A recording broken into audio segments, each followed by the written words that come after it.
بسم اللہ الرحمن الرحیم۔ السلام علیکم بچوں، آج ملتے ہیں ہم ایک اور مضمون کے ساتھ جس کا نام ہے ضرورت ایجاد کی ماں ہے۔ تو آئیے پڑھتے ہیں اس کے بارے میں کہ کیا ضرورت ہے اور کیا ایجاد ہے اور کون کس کی ماں ہے۔ تو چلیے آئیے پڑھتے ہیں اس کے بارے میں۔ انسان کے متعلق سائنسدانوں کا یہ نظریہ ہے کہ وہ ہزار سال سے ترقی کی شاہراہ پر گامزن ہیں۔ انسان کا ابتدائی دور جسے تاریخ میں پتھر اور دھات کا زمانہ کہا گیا، بلکہ اس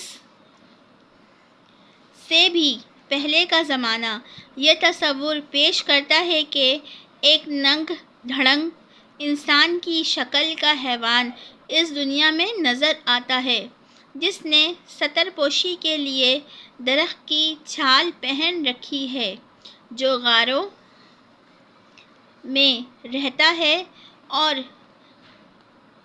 جنگل کے، یہاں پہ جنگ لکھا ہوا لیکن آپ نے لکھنا ہے جنگل کے پھلوں سے پیٹ بھرتا ہے، جو چاند، سورج، دریا، پہاڑ اور دیگر مظاہر قدرت کی پرستش کرتا ہے۔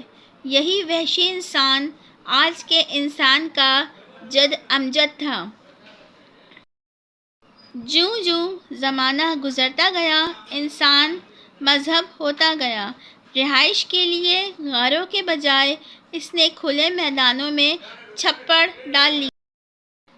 خوراک کے لیے اناج اگانا شروع کیا۔ پتھر اور دھات سے اوزار اور آلات حرب بنائے۔ جانوروں کی کھالوں سے لباس کا کام لیا۔ اس کے بعد اس نے کچھ اور ترقی کی اور اس کی ضرورتیں بڑھنے لگیں، اور ان ضروریات کو پورا کرنے کے لیے وہ ایجادات بھی کرتا رہا۔ گھاس پھوس کے چھپرے سے پکے مکانات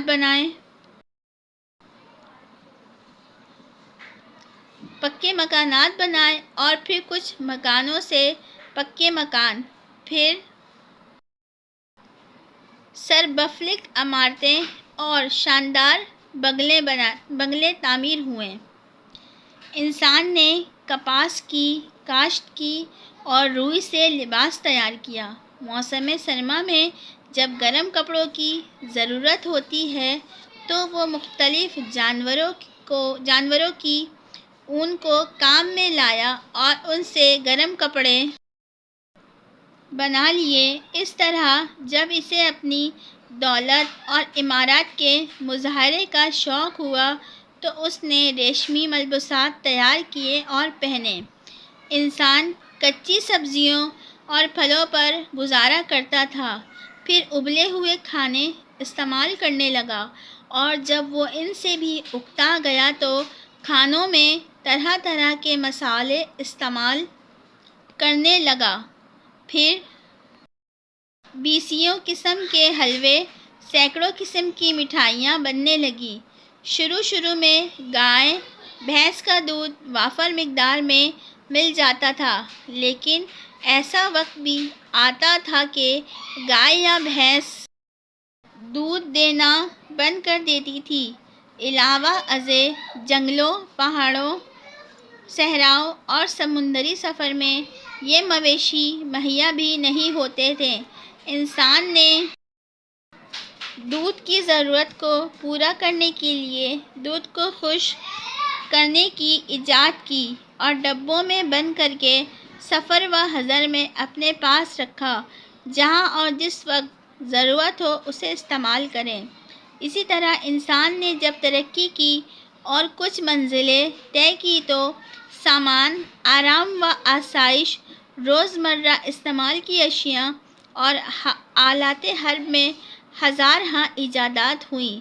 اس نے اپنا دل بہلانے کے لیے موسیقی کے معمولی ساز بنائے اور پھر ان سازوں سے ہارمونیم، پیانو، ستار اور سارنگی بنے، جو ترقی کرتے کرتے ریڈیو، ٹیلی ویژن اور CDs کی شکل اختیار کر گئے۔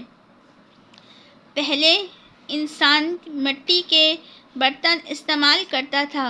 جب اس کے بنانے اور روز روز ٹوٹ جانے میں دقتیں محسوس ہوئی تو چینی، پیتل اور تانبے کے برتن بنا لیے۔ پھر انسانی طبع اور زیادہ نزاکت اور نفاست پسند ہوئی تو چینی اور شیشے کے برتن ایجاد ہوئے۔ بڑے بڑے نوابوں نے چاندی اور سونے کے ظروف کا استعمال شروع کیا۔ روزمرہ کی اشیاء انسان پہلے خود اپنے ہاتھ سے تیار کرتا تھا۔ دستی کھڑیاں کپڑا بنتی تھیں، بڑھئی لکڑی کی اشیاء، لوہار لوہے کی اشیاء اور سونار سونے چاندی کے زیورات بناتا تھا۔ لیکن اشیاء کو تھوڑے وقت اور کم قیمت پر بنانے کے لیے انسان نے مشینیں ایجاد کی جو نہایت قلیل مدت میں سینکڑوں بلکہ ہزاروں کاریگروں کا کام کر دیتی ہیں۔ یہ مشینیں پہلے کوئلے سے چلتی تھیں، پھر تیل اور پیٹرول نے کوئلے کی جگہ لے لی اور بالآخر یہ بجلی سے چلنے لگی۔ اس طرح حفظان صحت کے لیے سینکڑوں دوائیاں ایجاد ہوئیں۔ میدان جنگ میں جیسے جیسے ضرورت پڑتی گئی، ٹینک، توپیں، ہوائی جہاز، راکٹ، میزائل، ایٹم اور ہائیڈروجن جیسے مہلک بم ایجاد ہوئے۔ اگر انسان کو ان کی ضرورت نہ پڑتی تو یہ چیزیں کبھی ایجاد نہ ہوتی۔ اس لیے یہ کہنا درست ہے کہ ضرورت ایجاد کی ماں ہے۔ تو بچوں، آئی ہوپ سو آپ کو یہ ویڈیو بہت زیادہ ہیلپ فل لگے گی اور یہ آپ کے لیے بہت انفارمیٹیو ہوگی۔ تو مزید ایسی اچھی ویڈیو کے لیے میرے چینل کو سبسکرائب کریں، ویڈیو کو لائک کریں، شیئر کریں، پیارا سے کمنٹ کریں۔ ملتے ہیں نیکسٹ ویڈیو میں۔ Thanks for watching. Subscribe now and press the bell icon. Never miss an update.